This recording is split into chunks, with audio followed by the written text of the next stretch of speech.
पिछले लेक्चर में हम लोगों ने पढ़ा कि विद्युत अपघट्य कितने प्रकार के होते हैं। तो उसमें आया कि विद्युत अपघट्यों को दो भागों में बांटा गया है। पहला प्रबल विद्युत अपघट्य, और अगर मैं दूसरा देखता हूं तो दुर्बल विद्युत अपघट्य। प्रबल विद्युत अपघट्य वे विद्युत अपघट्य थे जिनका आयनन लगभग पूर्ण रूप से हो जाता था, और दुर्बल विद्युत अपघट्य वे पदार्थ थे जिनका आयनन अल्प मात्रा में होता है। अब अगर मैं विद्युत अपघट्यों के लिए एक और गणना करता हूं, की भी थी मैंने, आयनन की मात्रा, जिसे आप अल्फा से लिखते थे। आयनन की मात्रा का मतलब होता है आयनों में टूट जाने की क्षमता। एक चीज और मैं बता दूं आयनों की मात्रा से रिलेटेड, कि अगर किसी भी विद्युत अपघट्य के लिए आयनन की मात्रा 1 है तो इसका अर्थ है कि वो विद्युत अपघट्य का हर एक अणु जो है वो आयनों में टूट गया है। किसी भी पदार्थ के लिए या किसी भी विद्युत अपघट्य पदार्थ के लिए आयनन की मैक्सिमम वैल्यू 1 हो सकती है। ज्यादा से ज्यादा जब आयनन की मात्रा होती है, अर्थात जितना भी अणु डाला जाए पूरा का पूरा अणु जब आयनों में टूट जाता है उसकी वैल्यू कितनी होती है? 1। क्योंकि आयनन की मात्रा की एक रेंज है, यह 0 से लेकर कहां तक होता है? 1 तक। अगर कोई भी विद्युत अपघट्य अपने आयनों में बिल्कुल ही नहीं टूटा है, अर्थात विद्युत अनअपघट्य है, तो उसके आयनन की मात्रा कितनी रहेगी? 0। यदि कोई विद्युत अपघट्य पूर्ण रूप से आयन में टूट गया, 100% आयनाइज्ड हो गया है, तो उसकी वैल्यू कितनी रहने वाली है? 1। तो ध्यान रखने वाली बात यह है कि जो विद्युत अपघट्य सबसे प्रबल होता है या पूर्ण रूप से आयनित हो जाता है उसके लिए आयरन की मात्रा का मान 1 होता है। आयरन की मात्रा का मान 1 होने का अर्थ है कि कंपाउंड जितना भी डाला गया था, जितने भी मॉलिक्यूल कंपाउंड के डाले गए थे विलायक के कांटेक्ट में, सारे के सारे अपने आयनों में टूट चुके हैं। अब इन घटनाओं को पढ़ने के बाद हम लोगों को यह भी पढ़ना था कि किसी विद्युत अपघट्य में आयनन की मात्रा या विद्युत चालकता को प्रभावित करने वाले कारक कौन कौन से हैं, कौन कौन सा ऐसा फैक्टर है जो विद्युत चालकता को प्रभावित कर सकता है। तो क्योंकि विद्युत चालकता को प्रभावित करने वाले कारक हमें पढ़ने थे, मुझे पहले यह पढ़ लेना चाहिए कि विद्युत अपघट्यों के लिए चालकता क्या होती है। तो मैं विद्युत अपघट्यों के लिए जो चालकता निकाली जाती है, मैं उनमें से एक प्रकार की चालकता को पढ़ता हूं, विद्युत अपघटनी चालकता। और जब मुझे विद्युत अपघटनी चालकता पता चल जाएगी, फिर मैं इस पर बात करूंगा कि किस पदार्थ की विद्युत चालकता को हम कैसे या किस प्रभाव में घटा सकते हैं, किस प्रभाव में बढ़ा सकते हैं, या विद्युत चालकता को प्रभावित करने वाले कारकों को फिर हम पढ़ेंगे।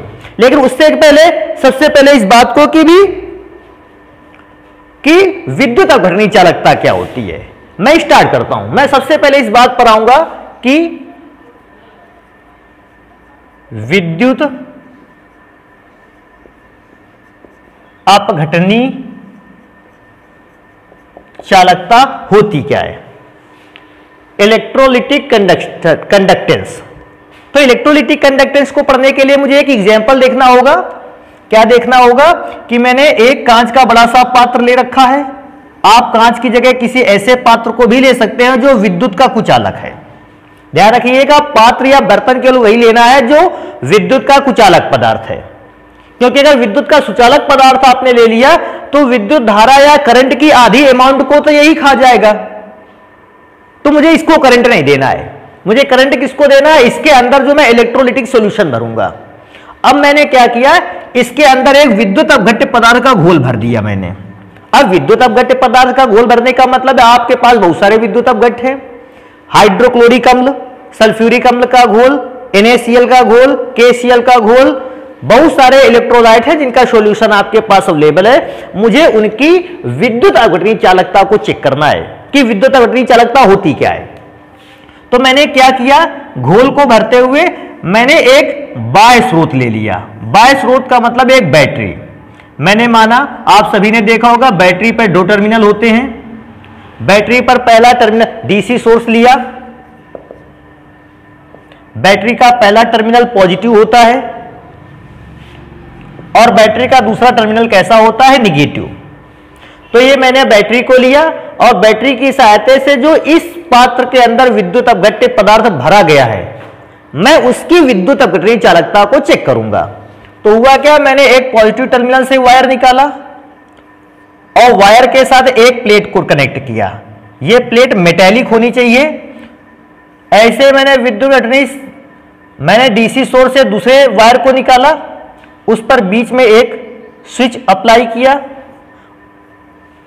और उससे भी एक प्लेट को बांधकर उस विद्युत अपघट्य पदार्थ में मैंने डाल दिया।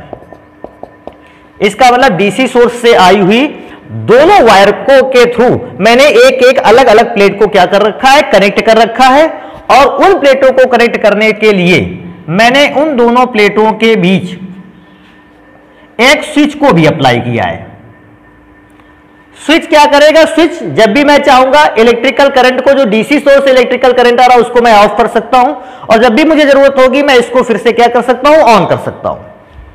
अब मैंने क्या किया, मैंने देखा कि जब मैंने किसी विद्युत अपघट्य पदार्थ को जल में घोलकर इस विलयन पर भरा होगा, इस पात्र के साथ भर दिया होगा, उसमें बहुत सारे आयन होंगे। आयन कौन से फॉर्म में होते हैं, या तो पॉजिटिव चार्ज के रूप में आयन होंगे या निगेटिव चार्ज के रूप में आयन होंगे। दो ही प्रकार का चार्ज होता है। तो अब मैं क्या करता हूं, मैं छोटे छोटे से चार्ज पार्टिकल बना देता हूं। ये पॉजिटिव चार्ज, ये निगेटिव, पॉजिटिव निगेटिव, मैं इस प्रकार से कुछ आयन बनाकर तैयार कर देता हूं, जिससे एक इंफॉर्मेशन मिल सकती है कि आयंस पर क्या प्रभाव पड़ा। जब स्विच ऑफ था, डीसी सोर्स के थ्रू आए हुए वायरों से मैंने स्विच को ऑफ कर रखा था, तब मैंने इस बात को देखा सूक्ष्मदर्शी से कि जो विद्युत अपघट्य में आयन है ये सब अनिश्चित दिशाओं में गति कर रहे हैं, इनकी कोई भी दिशा निश्चित नहीं है। लेकिन जैसे ही मैं स्विच को ऑन कर देता हूं, स्विच को ऑन करने पर बैटरी के सिरों का विभवांतर तार की सहायता से इन प्लेटों पर अवेलेबल हो जाता है, प्लेटों पर आ जाता है। अब इस विभवांतर के कारण मुझे देखने को क्या मिलता है कि डीसी सोर्स के पॉजिटिव टर्मिनल से जो प्लेट कनेक्ट थी, उस प्लेट पर जितने भी विलयन में ऋणावेशित आयन थे वो सारे के सारे उस प्लेट पर आकर धीरे धीरे क्या होने लगते हैं, चिपकने लगते हैं। अर्थात अब जो भी आयन है वो एक निश्चित दिशा में गति कर रहा है। निश्चित दिशा में कैसा गति कर रहा है कि जो प्लेट पॉजिटिव टर्मिनल से कनेक्ट है उस पर सारे के सारे ऋणायन गति करते हुए चिपकने लगते हैं, सारे ऋणायनों की गति पॉजिटिव प्लेट की ओर। और अगर मैं इसी माध्यम में धनायनों की बात करता हूं तो जो प्लेट ऋणावेशित सिरे से कनेक्ट है, सारे के सारे धनायन उस प्लेट की ओर गति करने लगते हैं, सारे के सारे आयन उस प्लेट की ओर गति करने लगते हैं। इसका मतलब है अब विद्युत अपघट्य में उपस्थित आयन निश्चित दिशा में गति करने लगे हैं। जितने भी धनायन थे वो ऋणावेशित प्लेट की ओर, और जितने भी ऋण आयन थे वो धनावेशित प्लेट की ओर गति कर रहे हैं, क्योंकि आयन मूवमेंट कर रहे हैं। आप जानते हैं आयन जब गति करता है इसका मतलब है आयन पर होता है आवेश, आवेश भी गति करता है। फिर मैं इस बात को रिपीट कर दूं, यदि आयन गति करता है किसी निश्चित दिशा में तो आयन पर होता है आवेश, या तो पॉजिटिव चार्ज या निगेटिव चार्ज। अगर आयन गति करता है तो यह कह सकते हैं कि आयन का आवेश भी गति करता है, और जब आवेश गति करता है तो विद्युत धारा का प्रवाह होता है। आपने पढ़ा भी था आवेश के प्रवाह की दर को कहते हैं विद्युत धारा। तो जब आयन मूवमेंट करेगा चार्ज भी मूवमेंट करेगा, और जब चार्ज मूवमेंट करेगा तो विद्युत धारा का प्रवाह भी होगा। हां, इस बात से समझ सकते हैं अगर आयन धीमी गति से प्रवाह करता है, तो अगर आयन धीमी गति से प्रवाह करता है तो आयन की धीमी गति चार्ज की गति की भी को क्या कैसे कर देगी, धीमा कर देगी। क्योंकि आयन ही अगर धीमा है, आयन ने कुछ चार्ज रखा है अपने पास, कुछ आवेश अपने पास रखा है और वो धीमी गति से जा रहा है, क्योंकि आयन धीमी गति से जा रहा है, हम कह सकते हैं चार्ज धीमी गति से जा रहा है। और जब चार्ज धीमी गति से जाएगा तो विद्युत का प्रवाह कैसा हो जाएगा, धीमा। लेकिन जैसे ही आयन की स्पीड बढ़ जाएगी, आयन चार्ज को लेकर तेजी से एक स्थान से दूसरे स्थान तक जाएंगे, या एक विलयन से किसी प्लेट पर तेजी से पहुंचेंगे, हम कह देंगे ऐसे पदार्थ में विद्युत अपघटनीय चालकता का मान बढ़ गया है। तो आप क्या चेक करते हो इस बात को कि अगर किसी विद्युत अपघट्य में डूबी दो प्लेटों के मध्य एक विभवांतर आरोपित कर दिया जाए, तो विभवांतर के इस प्रभाव में विद्युत अपघट्य में जो आयन होते हैं वो विपरीत आवेशित प्लेटों की ओर क्या करते हैं, गति। विपरीत आवेशित का अर्थ है धनावेशित आयन ऋणावेशित प्लेट की ओर गति करते हैं, और ऋणावेशित आयन धनावेशित प्लेट की ओर गति करते हैं। अब क्योंकि आयन गति करते हैं ये आवेश को भी मूवमेंट कराते हैं, आवेश को भी एक स्थान से दूसरे स्थान तक ले जाते हैं। और आवेश को एक स्थान से दूसरे स्थान तक ले जाने की घटना को या विद्युत अपघट्यों के आवेश को एक स्थान से दूसरे स्थान तक ले जाने की घटना कहलाती है विद्युत अपघटनी चालकता।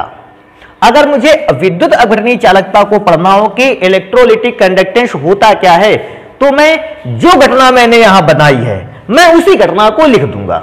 देखो कैसे लिखते हैं। किसी विद्युत अपघट्य पदार्थ में, किसी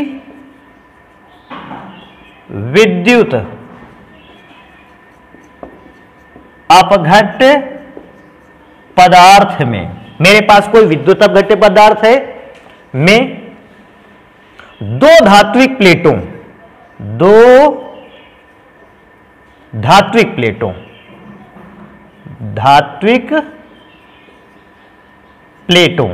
धात्विक प्लेटों को एक और नाम से जानते हैं इलेक्ट्रोड। दो धात्विक प्लेटों कि किसी विद्युत अपघट्य पदार्थ में दो धात्विक प्लेटों को डुबाकर, दो धात्विक प्लेटों को डुबाकर उनके बीच एक विभवांतर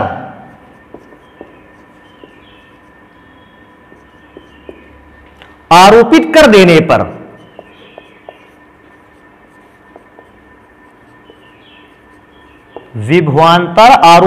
देने पर जैसे मैंने वोल्टेज को अप्लाई किया, कर देने पर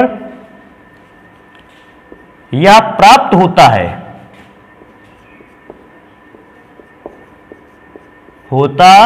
है कि विद्युत अपघट्य में उपस्थित आयन,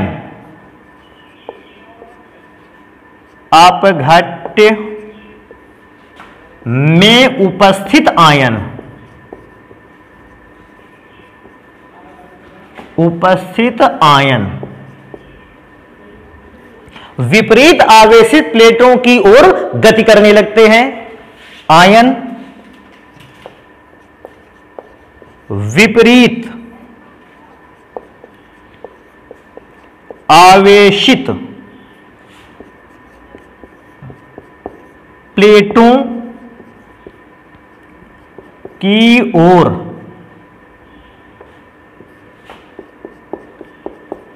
गति करने लगते हैं, जिससे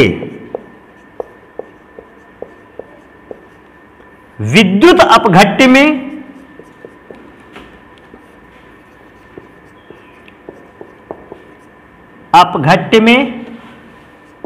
आवेश का प्रवाह होने लगता है।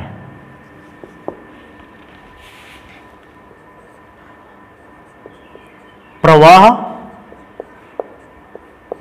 होने लगता है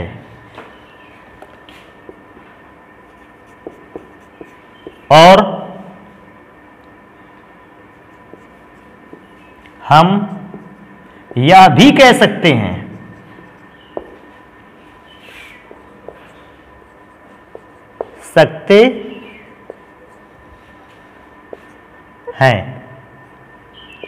कि विद्युत अपघट्य में धारा का प्रवाह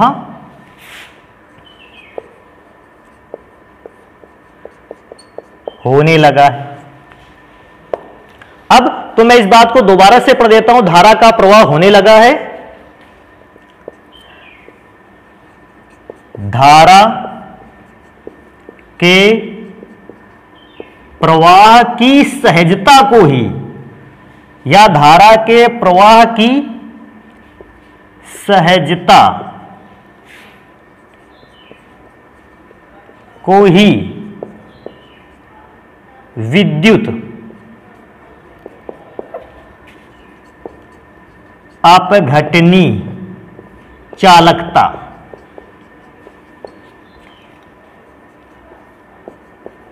कहते हैं। मैं एक बार दोबारा से इसको पूरा पढ़ के सुना देता हूं। क्या लिखा है कि विद्युत घटनी चालकता क्या होती है। तो मैं बताता हूं कि किसी विद्युत अपघट्य को लेकर अगर आप उस विद्युत अपघट्य पदार्थ में दो धात्विक प्लेटों को डुबा देते हो, ध्यान रखने वाली बात है, अगर किसी विद्युत अपघट्य में दो धात्विक प्लेटों को डुबा दिया है तो इन प्लेटों को इलेक्ट्रोड कहते हैं। जब तक यह प्लेट एयर पे है, किसी भी सॉल्यूशन पर नहीं डूबी है, इसने किसी भी प्रकार का चार्ज कंटेन नहीं किया है, तब तक यह केवल प्लेट है। लेकिन जैसे ही मैं इन विद्युत अपघट्य इन प्लेटों को किसी विद्युत अपघट्य में डुबा देता हूं, अब इन्होंने चार्ज गेन कर लिया है, और क्योंकि चार्ज गेन कर लिया है, अब ये मेरे लिए क्या है, इलेक्ट्रॉन। तो मैं दो धात्विक प्लेटों को अगर किसी विद्युत अपघट्य में डुबाकर उनके बीच उन प्लेटों के मध्य एक विभवांतर आरोपित कर देता हूं, तो विभवांतर आरोपित करने पर मुझे इस बात की प्राप्ति होती है, मैं इस बात को ध्यान देता हूं कि जो भी विद्युत अपघट्य में आयन है वो विपरीत आवेशित प्लेटों की ओर क्या करने लगते हैं, गति। और जब आयन गति करते हैं तो आयन पर होता है आवेश, आवेश भी गति करने लगता है, और आवेश के गति के कारण हम यह कह सकते हैं कि विद्युत अपघट्य में विद्युत धारा का प्रवाह होने लगा है। और विद्युत धारा के प्रवाह होने की सहजता को, आसानी को ही कहते हैं विद्युत अपघटनी चालकता। तो मैं तो यह सोचता हूं कि अगर आयन तेजी से गति करता है, जो मेरे दिमाग में है, आसानी से गति करके एक स्थान से दूसरे स्थान तक या एक प्लेट से दूसरी प्लेट तक आसानी से गति करते हुए पहुंच जाता है, तेजी से गति करते हुए पहुंच जाता है, विद्युत अपघटनी चालकता का मान अधिक है। और यदि आयन कम मात्रा में या धीमी स्पीड से गति करता है और एक स्थान से दूसरे स्थान तक पहुंचने में समय ज्यादा लगा देता है या गति धीमी कर लेता है, तो इस समय विद्युत अपघटनी चालकता का मान क्या हो जाएगा, घट जाएगा। तो विद्युत अपघटनी चालकता का मान मेनली डिपेंड करता है आयंस पर, कि आयंस अपना बिहेवियर किस टाइप का रखते हैं। अगर आयंस अपने बिहेवियर को चेंज करते हैं तो फिर विद्युत अपघटनी चालकता का मान भी बढ़ जाता है। तो क्योंकि विद्युत अपघटनी चालकता आयनों पर डिपेंड है पूर्ण रूप से, मुझे ये पढ़ लेना चाहिए कि विद्युत अपघटनी चालकता और किन गुणों से अफेक्टेड होती है, प्रभावित होती है, या विद्युत अपघटनी चालकता को प्रभावित करने वाले कौन कौन से फैक्टर हैं, कौन कौन सा ऐसा फैक्टर है जिससे हम किसी विद्युत अपघट्य की विद्युत अपघटनी चालकता के मान में वृद्धि भी कर सकते हैं, और कौन कौन सा ऐसा इफेक्ट है जिससे हम विद्युत अपघट्य के विद्युत अपघटनी चालकता के मान को बढ़ा या घटा सकते हैं। तो अब मुझे आगे पढ़ना चाहिए विद्युत अपघटनी चालकता को प्रभावित करने वाले कारक, इसको नोट कर लेना आप लोग, मैं इसको मिटा देता हूं। तो आगे हम इस बात को पढ़ते हैं कि कौन कौन सा ऐसा कारक है, कौन कौन सा ऐसा फैक्टर है जिससे हम विद्युत अपघटनी चालकता के मान को घटा या बढ़ा सकते हैं। तो मैं आगे लिख लेता हूं, विद्युत अपघटनी चालकता को प्रभावित करने वाले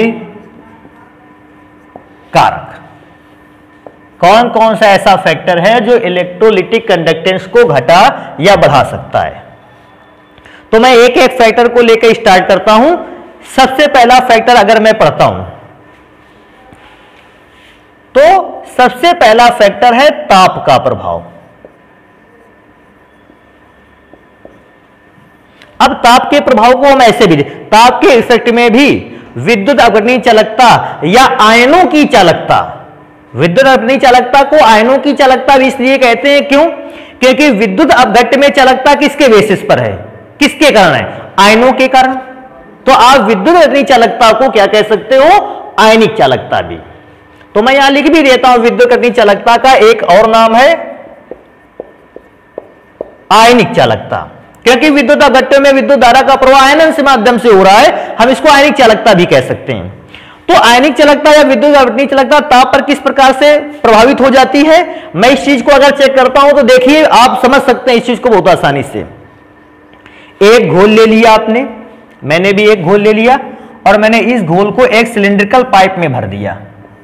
यह घोल किसी विद्युत अपघट्य पदार्थ का है। जनरली अगर कोई बात आती है मैं HCl मान लेता हूं, this is the HCl solution. HCl के सॉल्यूशन को अगर इस पाइप के अंदर भर दिया है और पाइप के अंदर भर देने पर मैंने एक बैटरी से प्लेट को जोड़ते हुए यहां लगा दिया है, बैटरी से दूसरी प्लेट को निकालकर तार के थ्रू यहां कनेक्ट करिए। ये पॉजिटिव प्लेट है, ये निगेटिव प्लेट है। अभी मैं एक और की केवल बात करता हूं, एक H+ आयन है और एक Cl- आयन, क्योंकि HCl जब आयनों में ब्रेक होगा H पर पॉजिटिव चार्ज होगा और Cl पर कैसा चार्ज होगा, निगेटिव चार्ज होगा। अब निगेटिव चार्ज होगा, साथ साथ में यह भी ध्यान देने वाली बात है, इस विलयन में या इस पाइप के अंदर केवल H और Cl का ही आयन नहीं है, बल्कि वाटर मॉलिक्यूल भी हैं। भाई HCl जब शुद्ध अवस्था में होता है ये गैस के रूप में है और तब ये आयन नहीं बनाता है, और जब आयन नहीं बनाता है तो इलेक्ट्रिकल कंडक्टेंस ये दिखा भी नहीं पाएगा। लेकिन जैसे ही मैं इसको जल में घोल देता हूं तो जल में घोलने पर ये अपने आयन में ब्रेक हो जाता है। मैंने वाटर मॉलिक्यूल बनाया नहीं, लेकिन H आयन और Cl आयन ये पानी के विलयन के अंदर तैर रहे होंगे। अभी अनिश्चित दिशा में गति करते हैं, लेकिन जैसे ही मैं वो पोटेंशियल डिफरेंस अप्लाई कर देता हूं, मैं इस चीज को चेक करता हूं कि Cl गति करते हुए तेजी से प्लस की ओर आने लगता है और H+ आयन गति करते हुए माइनस प्लेट की ओर जाने लगता है। ऐसे ये धीमे ही जाते होंगे, लेकिन अगर मैं टेम्परेचर को बढ़ा दूं, मैं टेम्परेचर को इंक्रीज कर दूं, तो मैंने इस फॉर्मूले को बहुत बार लिख रखा है, E के डायरेक्टली प्रोपोर्शनल टू T, अर्थात अगर मैं टेम्परेचर बढ़ा देता हूं तो आयनों की गतिज ऊर्जा क्या हो जाएगी, बढ़ जाएगी। अर्थात आयन कैसे गति करने लगेंगे, तेजी से गति करने लगेंगे। अगर आयन तेजी से गति करता है तो आप इस बात को भी ध्यान दोगे, आयन बहुत ही तीव्र गति से अपनी प्लेट पर पहुंच जाएगा। और जब आयन तीव्र गति से चलता है तो यह भी कह सकते हैं कि आयन की तीव्र गति आवेश की भी तीव्र गति है। अगर आयन तीव्र गति से चल रहा है तो आवेश भी तीव्र गति से चल रहा है, और जब भी आवेश तीव्र गति से चलता है तो उस विद्युत अपघट्य की आयनिक चालकता का मान कैसा हो जाता है, बढ़ जाता है। क्योंकि आयन अगर तेजी से गति करेगा तो ज्यादा धारा प्रवाहित होगी, और जब ज्यादा धारा प्रवाहित होगी तो चालकता कैसी हो जाएगी, विलयन की ज्यादा। तो कुल मिलाकर मैं यही समझता हूं कि जैसे मैं टेम्परेचर को बढ़ा देता हूं, आयंस की स्पीड बढ़ जाती है, आयन के फ्लो करने की स्पीड बढ़ जाती है, प्रवाहित होने की स्पीड बढ़ जाती है, इसलिए आवेश की स्पीड भी बढ़ गई। और आवेश की स्पीड का बढ़ना इस बात को शो करता है कि ताप के प्रभाव में विद्युत चालकता का मान भी क्या हो गया है, बढ़ गया, या आयनिक चालकता का मान बढ़ गया है।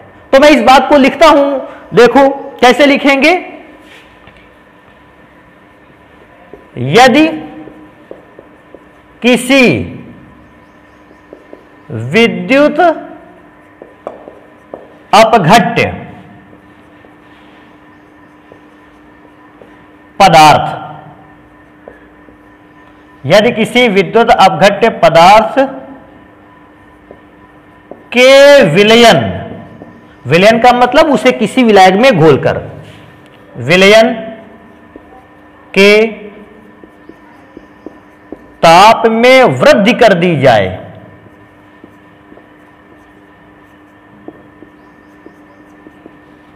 आपके पास कोई विद्युत अपघट्य पदार्थ है और आपने उसका घोलकर विलयन बनाया, और विलयन के ताप में अगर वृद्धि कर दी जाए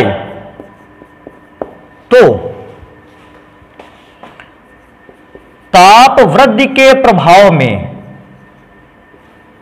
वृद्धि के प्रभाव में आयनों की गति तीव्र हो जाती है। जो आयन से वो तेजी से ज्यादा स्पीड में गति करने लगे, तीव्र हो जाती है।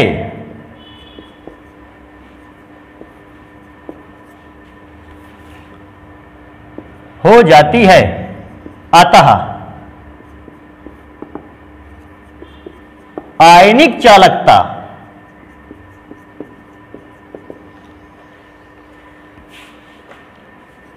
का मान भी बढ़ जाता है। मैं एक प्रकार से इसको लिख भी सकता हूं, अगर मैं लिखना चाहूं। कैसे? इस रूल को, इतने बड़े रूल को मैं एक छोटे फॉर्म में कैसे लिख सकता हूं? क्या कि आयनिक चालकता या विद्युत अपघटन चालकता, आयनिक चालकता प्रोपोर्शनल टू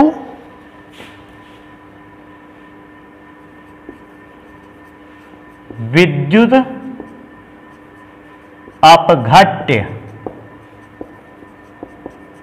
विलयन का ताप। मतलब आयनिक चालकता जो होती है वो विद्युत अपघट्य विलयन के ताप के समानुपाती होती है। विद्युत अपघट्य विलयन का टेम्परेचर जितना ज्यादा बढ़ाओगे आयन उतनी तेजी से गति करेगा, और जब आयन ज्यादा तेजी से गति करेगा उसकी आयनिक चालकता का भी मान कैसा होगा, ज्यादा। तो कुल मिलाकर अगर आपको किसी विद्युत अपघट्य पदार्थ की आयनिक चालकता के मान में वृद्धि करनी है तो आप आयनिक चालकता के मान में वृद्धि करने के लिए उस विद्युत अपघट्य पदार्थ के विलयन के टेम्परेचर को क्या कर दोगे, इंक्रीज कर दोगे, आयनिक चालकता का मान बढ़ जाएगा। और ये वाली बात बताने की जरूरत नहीं है कि अगर आप टेम्परेचर को, ताप को कम कर देते हो, आयनिक चालकों की या आयनों की स्पीड कैसी होने लगेगी, धीमी। और अगर आयनों की स्पीड धीमी हुई तो फिर उसकी आयनिक चालकता का भी मान कैसा हो जाएगा, कम हो जाएगा।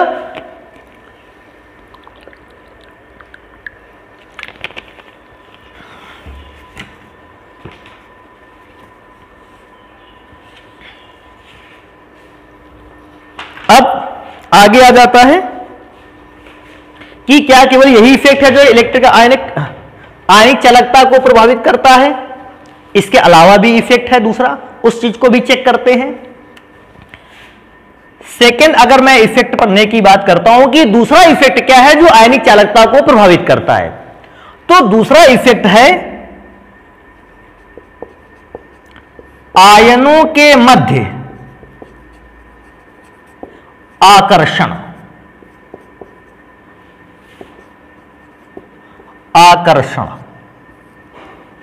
आयनों के मध्य आकर्षण, क्योंकि आप सभी जानते हो कि कोई भी विद्युत अपघट्य जब भी जल में या किसी ध्रुवीय विलायक में घुला गया है, आयन पर विपरीत आवेश आया है, और जब आयन पर विपरीत आवेश आया है तो उन्होंने एक दूसरे पर कौन सा बल आरोपित किया है, आकर्षण बल। तो वो आकर्षण बल जो होता है ये भी बहुत ज्यादा मात्रा में आयनिक चालकता पर प्रभाव डालता है। एक छोटे से एग्जांपल से इसको भी देखते हैं कि आयनिक चालकता पर ये किस प्रकार से इफेक्ट डालता है। मैं एक इलेक्ट्रोलाइट को लेकर चलता हूं, और ज्यादातर मैंने इलेक्ट्रोलाइट में से एक सिंपल इलेक्ट्रोलाइट को चाहा है जो मैं NaCl से लिख देता हूं, या मैं इसको चेंज कर देता हूं, बार बार इसको लिखने की जरूरत नहीं है। मैंने एक और ले रखा है CH3COOH। एसिटिक एसिड कहते हैं, वीक इलेक्ट्रोलाइट है। आयनों के मध्य आकर्षण पर इसका मतलब, इस पर आयनों के मध्य जो आकर्षण बल होता है उसका इस पर क्या प्रभाव पड़ता है, चेक करते हैं। कैसे? मैंने ऐसा माना, मैंने 100 पार्टिकल लिए या 100 मॉलिक्यूल्स लिए एसिटिक एसिड, उसको वाटर पर डिसॉल्व किया। मैं थोड़ी देर के लिए मान लेता हूं कि ये आयनों में टूटा, और जब मैंने देखा कि मैंने 100 मॉलिक्यूल लिए थे और उसको पानी पर या जल में घोलकर आयनों में मैंने ब्रेक किया, मैंने इसको जल में घोलते हुए आयनों में ब्रेक किया, तो 100 के 100 मॉलिक्यूल आयंस में ब्रेक हो गए। लेकिन 100 के 100 मॉलिक्यूल्स आयन में तो ब्रेक हुए बिकॉज ऑफ अपोजिट चार्ज। इस पर माइनस चार्ज, एसीटेट आयन पर माइनस चार्ज, और अगर मैं देखता हूं तो हाइड्रोजन आयन पर पॉजिटिव चार्ज। ये विपरीत आवेश है, एक दूसरे को क्या करेगा, आकर्षित, और आकर्षित होने के कारण मैंने देखा ये आयन फिर से आपस में जुड़ना स्टार्ट हुए, और जब आपस में जुड़ना स्टार्ट हुए तो फिर से इन्होंने क्या बना डाला, CH3COOH एसिटिक एसिड। अब मैं देखो इसको कैसे समझता हूं, मैंने 100 मॉलिक्यूल लिए थे, पहले तो 100 के 100 आयन में टूटे, लेकिन फिर 70 मॉलिक्यूल ने आपस में जुड़कर फिर से केमिकल बना लिया। अब मैं सोचता हूं आयन कितने मॉलिक्यूल में टूटे हैं, रिजल्टेंट कितने मॉलिक्यूल ऐसे हैं जो आयन में ब्रेक हुए हैं। तो 100 मॉलिक्यूल टूटे थे लेकिन उनमें 70 जुड़ गए, तो कितने रिजल्टेंट मॉलिक्यूल बचे जो आयन में ब्रेक हो रहे हैं, 30 मॉलिक्यूल। अब मैं क्या सोचता हूं, सोचिए, अगर इनके बीच में आकर्षण बल ज्यादा होगा तो ज्यादा से ज्यादा मॉलिक्यूल आपस में जुड़ेंगे, और जब ज्यादा से ज्यादा मॉलिक्यूल आपस में जुड़ेंगे या ज्यादा से ज्यादा आयन आपस में जुड़ेंगे तो बेटा आयनों की संख्या कैसी हो जाएगी, कम। और जैसे ही आयनों की संख्या कम हुई आयनिक चालकता कम हो जाएगी। मैं दोबारा से इस बात को रिपीट कर दूं, मैंने 100 मॉलिक्यूल्स को एसिटिक एसिड के जल में घोला और उसको आयनों में ब्रेक किया। आयनों में ब्रेक हो गई, चालकता अच्छी हो गई। क्यों? क्योंकि आयन ज्यादा है, 100 के 100 आयन टूट गए, बहुत अच्छी चालकता है। लेकिन अब मैं क्या देखता हूं कि क्योंकि दोनों पर विपरीत आवेश है, आकर्षण बल भी होगा। अगर आकर्षण बल कम हुआ तो ये आयन कम मात्रा में जुड़ेंगे, अगर आकर्षण बल ज्यादा हुआ तो ये आयन कैसे जुड़ेंगे? ज्यादा। पहले मैं मानता हूं कि ये आयन पे आकर्षण बल ज्यादा है। जब आयन में आकर्षण बल ज्यादा है तो ज्यादा से ज्यादा आयन आपस में जुड़ गए, और जब आयन आपस में जुड़े तो मैंने देखा उन्होंने फिर से एसिटिक एसिड बनाया। तो पहली बार जब आकर्षण बल ज्यादा था, 70 मॉलिक्यूल के आयन आपस में जुड़े और केमिकल बना लिया। कितने मॉलिक्यूल के आयन बचे? 30 मॉलिक्यूल के। अब मैं सोचता हूं कि यदि इनके मध्य में आकर्षण बल कम होता, आकर्षण बल कम होता तो आयन कैसे जुड़ते? कम जुड़ते। मैंने माना कि 20 आयन, केवल 20 मॉलिक्यूल के आयन आपस में जुड़ते। अभी आयन के रूप में कितने मॉलिक्यूल के आयन रहते? 80। तो आपको यह पहचानना है, अगर आकर्षण बल ज्यादा है तो आयन समाप्त होंगे और यौगिक बनेगा, और आयन अगर समाप्त होंगे तो आयन कैसे हो जाएंगे? कम। अगर आयन कम होते हैं तो फिर आप इस बात को भी ध्यान दीजिए कि जो आयन आवेश ले जाएंगे वो आवेश भी कैसा हो जाएगा? कम। और एक बार ले जाने वाला, कैरी करके निकाल के लेके जाने वाला अगर आवेश कम हो जाता है तो आयनिक चालकता का भी मान क्या हो जाएगा? घट जाएगा। लेकिन अगर इनके मध्य में आकर्षण बल कम रहता है, अगर आकर्षण बल कम रहेगा तो बहुत ही कम आयन जुड़ पाएंगे, ज्यादा से ज्यादा आयन टूटी हुई अवस्था पर रहेंगे। और जब आयन टूटी हुई अवस्था पर रहेंगे तो आवेश को ज्यादा से ज्यादा ले जा सकते हैं। जैसे मैंने इसके पिछले लेक्चर में बताया भी था, ईंट को एक स्थान से दूसरे स्थान तक ले जाने के लिए आपको विद्युत गट में जितने ज्यादा आयन होंगे वही आवेश को ले जाएंगे। तो मैं इस बात को दोबारा से रिपीट कर देता हूं, अगर आयन के मध्य आकर्षण बल ज्यादा हुआ तो आयन आपस में चिपक जाएंगे और यौगिक का निर्माण करेंगे। क्योंकि आयन चिपक कर यौगिक का निर्माण कर रहे हैं, विलयन में आयनों की संख्या कम हो जाएगी, और विलयन में आयनों की संख्या कम हो जाने पर आवेश की मात्रा या ले जाए गए आवेश की मात्रा कम होगी और आयनिक चालकता का मान घट जाएगा। लेकिन अगर विद्युत अपघट्य में आयनों के मध्य आकर्षण बल कम है, आकर्षण बल कम होने का मतलब ये आयन आपस में नहीं जुड़ेंगे या कम जुड़ेंगे, और जब आयन आपस में नहीं जुड़ेंगे तो विद्युत अपघट्य में आयन आयन ही रह जाएगा, और जब आयन ज्यादा हो जाएगा तो आवेश को भी ज्यादा ले जा सकता है, और आवेश को ज्यादा ले जाने के कारण आयनिक चालकता का मान क्या हो जाएगा? बढ़ जाएगा।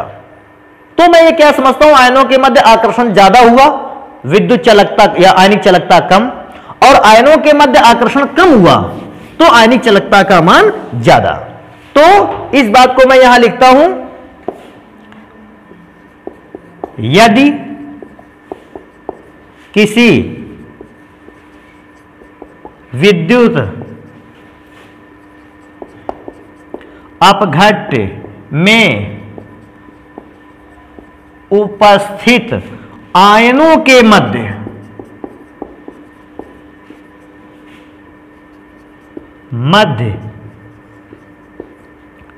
आकर्षण बल अधिक होता है,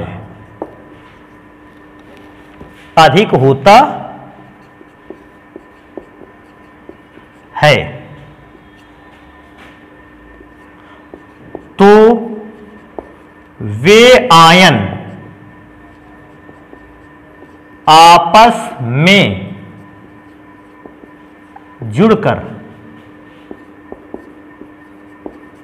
स्वयं को, वे आयन आपस में जुड़कर स्वयं को नष्ट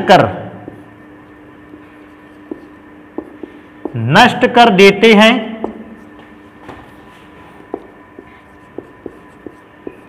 और यौगिक का निर्माण करते हैं, नष्ट कर देते हैं और यौगिक का निर्माण करते हैं।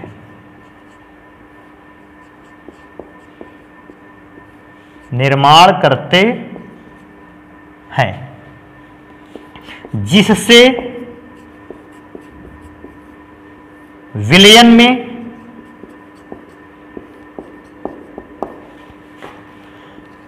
आयनों की संख्या में कमी आ जाती है, आयनों की संख्या में कमी आ जाती है। और जब आयनों की संख्या में कमी आ गई तो आवेश की भी मात्रा में कमी आ गई। आवेश, आयनों की संख्या में कमी आ जाती है, अतः आवेश भी कम हो जाता है। और जब आवेश कम हो गया तो फिर आयनिक चालकता का मान भी घट गया। इस कारण से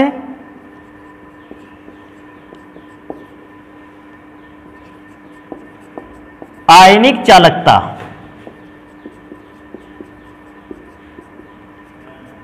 घट जाती है।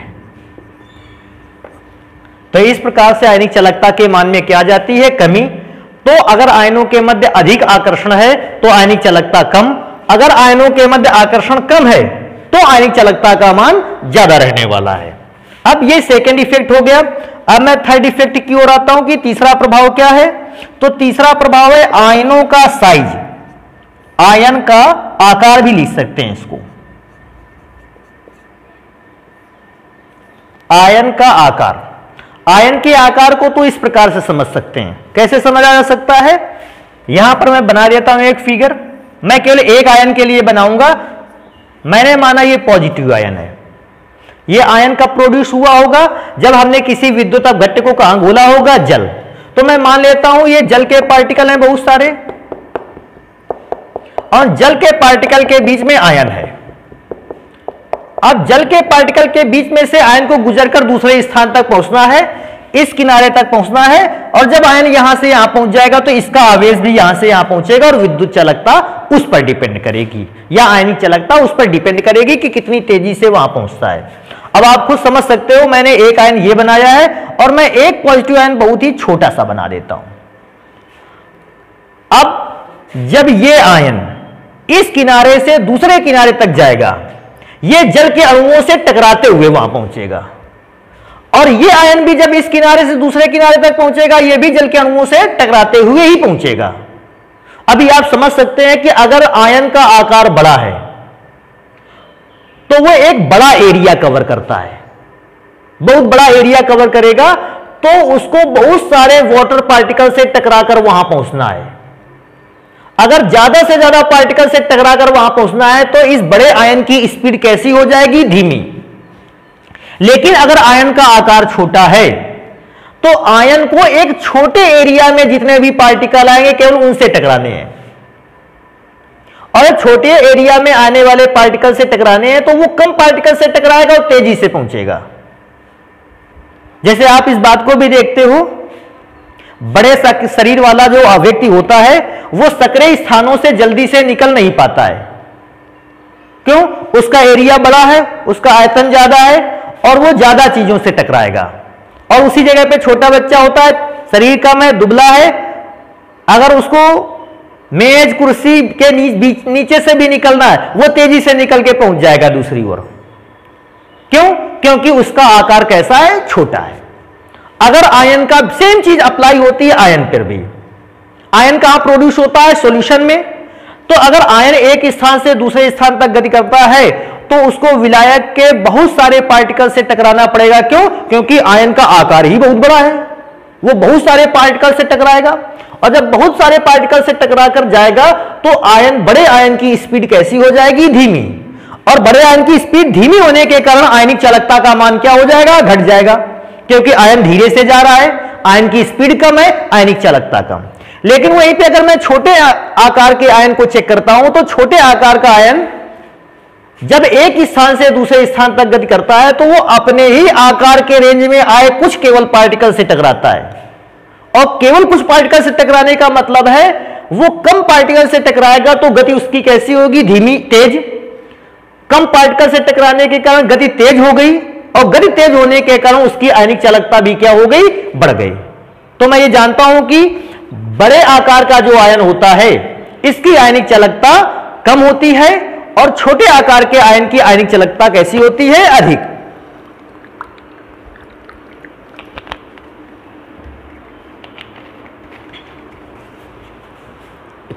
तो इस बात को मैं लिखे भी देता हूं, यदि विद्युत अपघट्य में उपस्थित, विद्युत अपघट्य में उपस्थित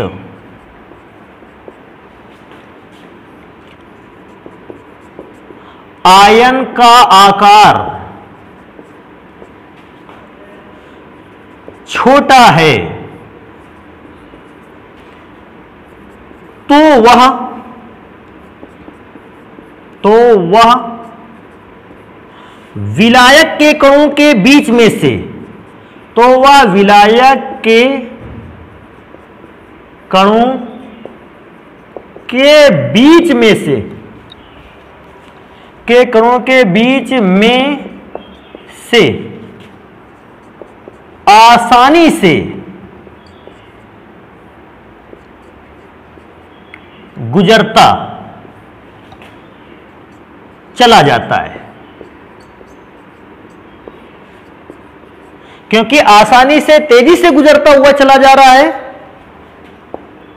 चला जाता है, अतः छोटे आकार के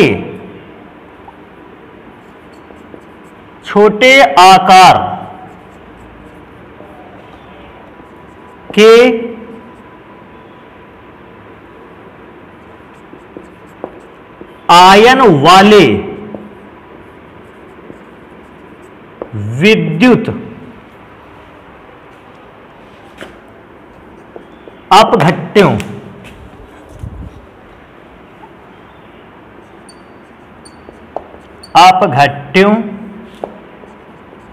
की आयनिक चालकता अधिक होती है। अब मुझे इस बात को नहीं लिखना कि मैं इस बात को बताऊं कि अगर आयन का आकार बड़ा है तो वो सहजता से एक स्थान से दूसरे स्थान तक नहीं गति कर सकता, क्योंकि उसको विलायक के बहुत सारे पार्टिकल से टकराना है, और बहुत सारे पार्टिकल से टकराने पर इस बड़े आकार के आयन की गति धीमी पड़ जाएगी, जिससे बड़े आकार के आयन वाले विद्युत अपघट्यों की विद्युत चालकता या आयनिक चालकता का मान घट जाएगा। मैंने छोटे आकार के लिए केवल बता दिया है। हाँ, इस बात पे अगर मैं एग्जाम्पल चेक करता हूं तो बड़ा आसान सा है।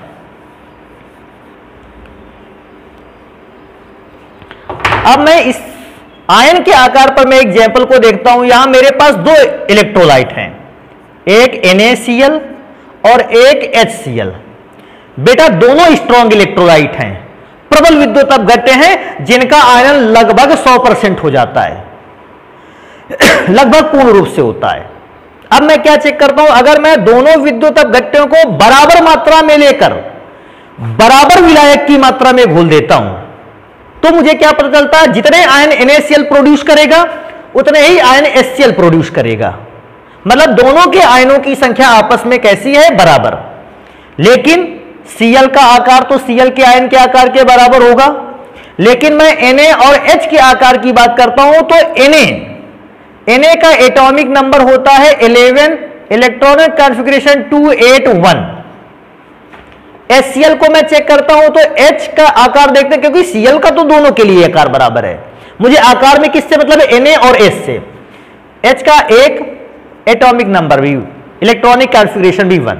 अब मैं क्या चेक करता हूं कि Na का जो आकार होगा उसमें 3 कक्षाएं होंगी, पहली कक्षा, दूसरी कक्षा, तीसरी, नाभिक 3 कक्षाएं।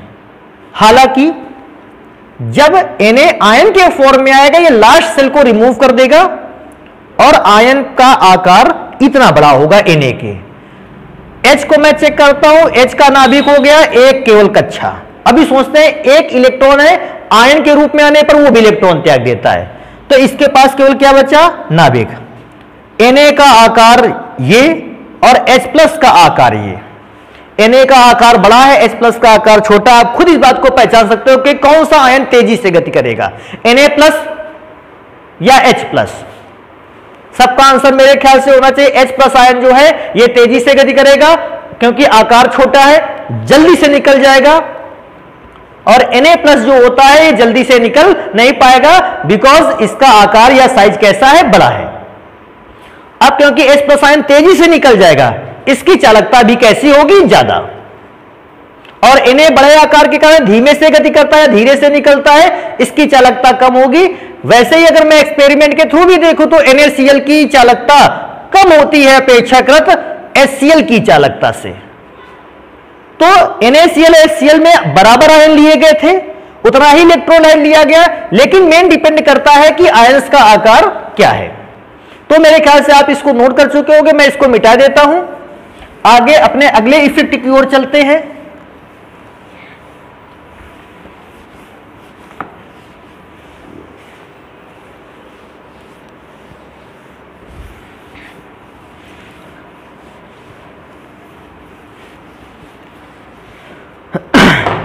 सबसे इंपॉर्टेंट इफेक्ट,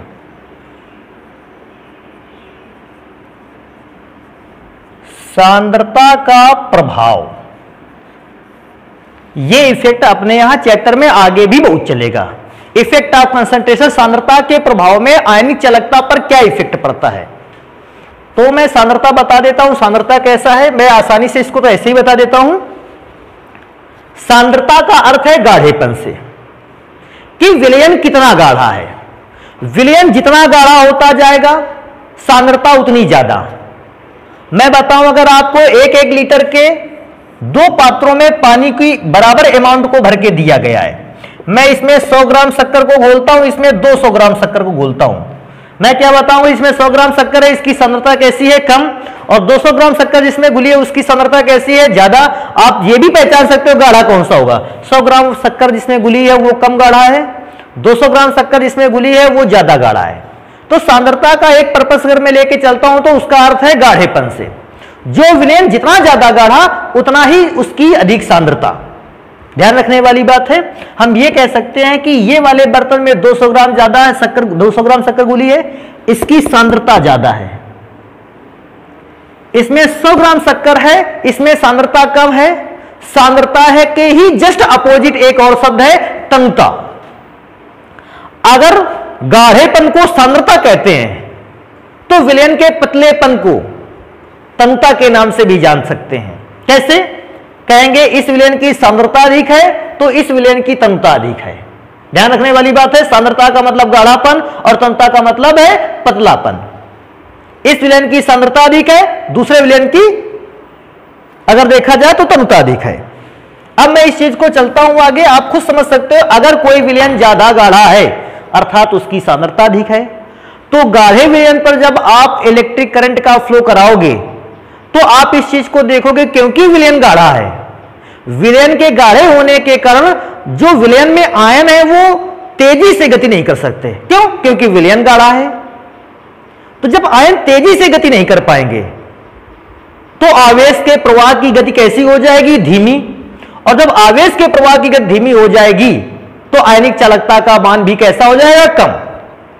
फिर मैं दोबारा इस बात को पढ़ता हूं, सांद्रता ज्यादा अर्थात गाढ़ापन ज्यादा। और जब गाढ़ापन ज्यादा हो जाएगा तो आयन की स्पीड कैसी हो जाएगी, धीमी। आयन की स्पीड धीमी का मतलब है कम आवेश प्रवाहित हो पा रहा है, आवेश धीमा प्रवाह हो रहा है। और आवेश का धीमा प्रवाह इस बात को रिप्रेजेंट करता है कि आयनिक चालकता का मान कम है। लेकिन अगर उसी जगह पर मैं विलयन तंग ले लेता हूं, तंग का मतलब पतला, बिल्कुल गाढ़ा नहीं, मैं उसमें क्या देखता हूं कि उसमें आयन तेजी से गति करता है। पतले विलयनों में आयन तेजी से प्रवाहित होता है। आप पतले विलयन को नीचे गिरा के देखिए, तेजी से बहकर जाएगा, आयन की स्पीड धीमी है, तेजी है।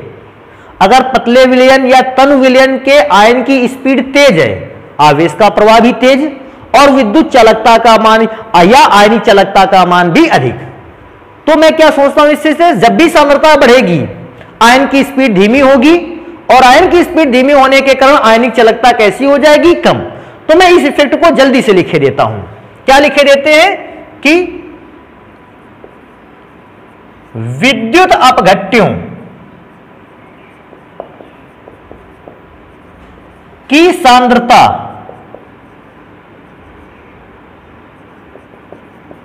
में वृद्धि होने पर विलयन गाढ़ा हो जाता है, गाढ़ा हो जाता है, जिससे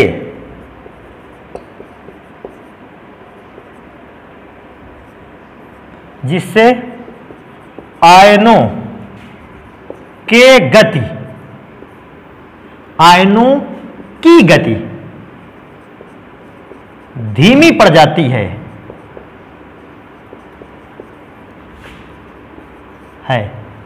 अतः आयनिक चालकता कम हो जाती है। तो सांद्रता का ये इफेक्ट है, आयनिक चालकता उस समय कम हो जाती है जब आप विलयन को ज्यादा सांद्रता कर देते हो या विलयन को गाढ़ा ज्यादा बना देते हो। एक लाइन को मैं यहां लिखूंगा, आप ध्यान रखिएगा।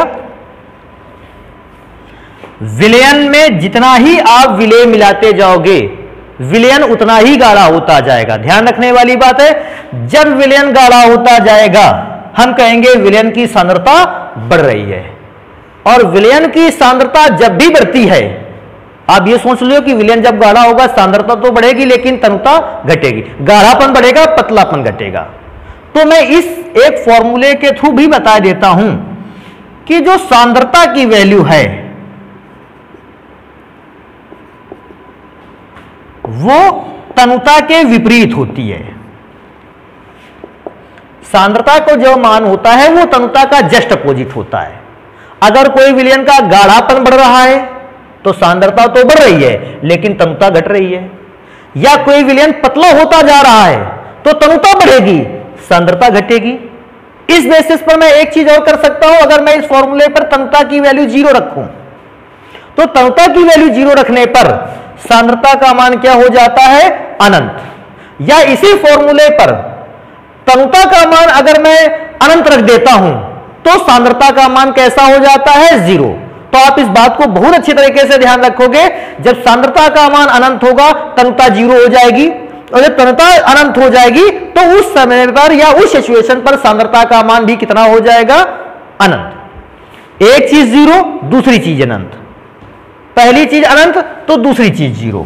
तो इस चीज को बहुत ध्यान रखना है। और हां, जब एक लाइन और मैं इस पर नोट पर लिखूंगा, सांद्रता का अगर इफेक्ट मैंने यहां बना दिया है क्या, कि जब तनुता अनंत होती है, अनंत तनुता पर, अनंत तनुता पर मतलब शून्य सांद्रता पर, अनंत तनुता का मतलब है शून्य सांद्रता पर विद्युत अपघट्यों की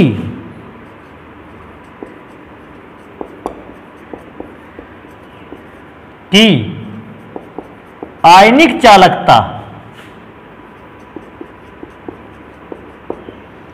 सबसे अधिक होती है।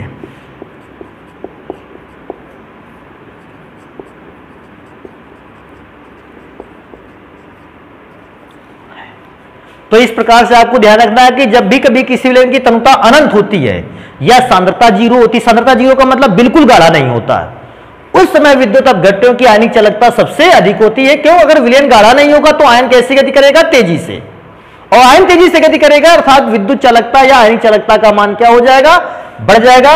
एक लास्ट इफेक्ट बचता है आयनिक चालकता को प्रभावित करने वाले फैक्टर्स में, अगर मैं चलता हूं तो आता है विलायक की प्रकृति। इसको जल्दी से करते हैं कि विलायक का नेचर किस प्रकार से इफेक्ट डालता है। तो भैया इस दुनिया में विलायक 2 प्रकार के, कौन कौन सा विलायक, ध्रुवीय विलायक और दूसरा होता है अध्रुवीय विलायक।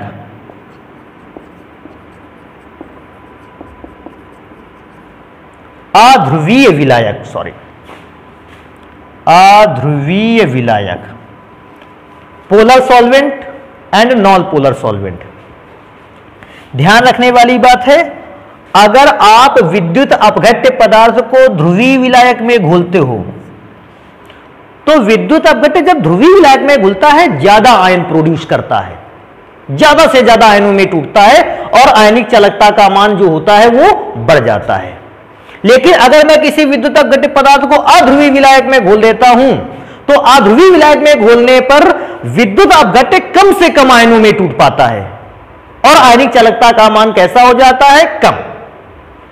अगर मैं ध्रुवीय विलायक की बात करूं तो सबसे इंपॉर्टेंट ध्रुवीय विलायक है वाटर। वाटर सबसे ज्यादा ध्रुवीय अच्छा ध्रुवीय विलायक है, इसलिए ज्यादातर विद्युत अपघट्यों को हम अगर उसमें ज्यादा से ज्यादा आयनिक चालकता रखनी है हम उससे काय में घोलते हैं, जल में। लेकिन मैं अध्रुवीय विलायक की अगर बात करता हूं तो लगभग अगर मैं बात करता हूं तो ईथर अध्रुवीय विलायक। अध्रुवीय विलायक क्या होता है कि अगर मैं इनको आयन में तोड़ने की कोशिश भी करता हूं ये आयन में नहीं टूटते, इन पे पोलरिटी नहीं होती, ना किसी पर पॉजिटिव चार्ज आने की संभावना ना किसी पर निगेटिव चार्ज आने की संभावना, नॉन पोलर सॉल्वेंट कहलाते हैं। अगर मैं किसी विद्युत अपघट्य को इन टाइप के कंपाउंड पर घोल देता हूं जिसमें पॉजिटिव या निगेटिव चार्ज आने की संभावना नहीं है तो ये आयन प्रोड्यूस नहीं करवा सकता, और जब आयन प्रोड्यूस नहीं होगा आयनिक चालकता नहीं। लेकिन जल एक ऐसा सब्सटेंस है, अगर आपने इसको आयन में प्रोड्यूस होने की क्षमता देखी होगी तो जल खुद H+ और OH आयन में टूटता है। इसलिए जब मैं इसमें विद्युत अपघट्य घोलता हूं ये ज्यादा से ज्यादा आयन प्रोड्यूस करवाता है, और ज्यादा से ज्यादा आयन प्रोड्यूस करने की वजह से अगर विलायक ध्रुवीय है उसकी आयनिक चालकता भी कैसी होगी, अधिक। तो आप देखो इसको लिखोगे कैसे, यदि किसी विद्युत अपघट्य पदार्थ को ध्रुवीय विलायक में घोला जाता है तो ध्रुवीय विलायक में विद्युत अपघट्य अधिक मात्रा में आयनों में टूटता है, अतः आयनिक चालकता अधिक होती है। परंतु जब किसी विद्युत अपघट्य पदार्थ को अध्रुवीय विलायक में घोला जाता है वह कम से कम आयनों में टूटता है, और कम से कम आयन में टूटने का मतलब है उसकी आयनिक चालकता कैसी हो गई, कम। तो मेरे ख्याल से आप इस चीज को समझ गए होंगे। आज हम लोगों ने विद्युत चालकता या आयनिक चालकता को प्रभावित करने वाले फैक्टर्स पढ़े हैं। आपको ये फैक्टर्स याद रखने हैं, सबसे ज्यादा फैक्टर याद रखना है अगर आपको कोई, तो वो सांद्रता वाला फैक्टर याद रखना है कि सांद्रता के कम होने पर विद्युत या आयनिक चालकता बढ़ती है और सांद्रता के बढ़ जाने पर आयनिक चालकता घट जाती है। और वो इफेक्ट मुझे तनुता पर भी याद रखना है कि जब अनंत तनुता होती है, इन्फिनिटी होती है और सांद्रता 0 होती है तो विद्युत अपघट्यों की आयनिक चालकता उस समय सबसे अधिक होती है। तो मोलर कंडक्टिविटी या मोलर चालकता और उससे भी पहले ओम का नियम, ये जो रूल बचते हैं इनको हम पढ़ते हैं नेक्स्ट लेक्चर पर। आप इनको तैयार करिए। धन्यवाद।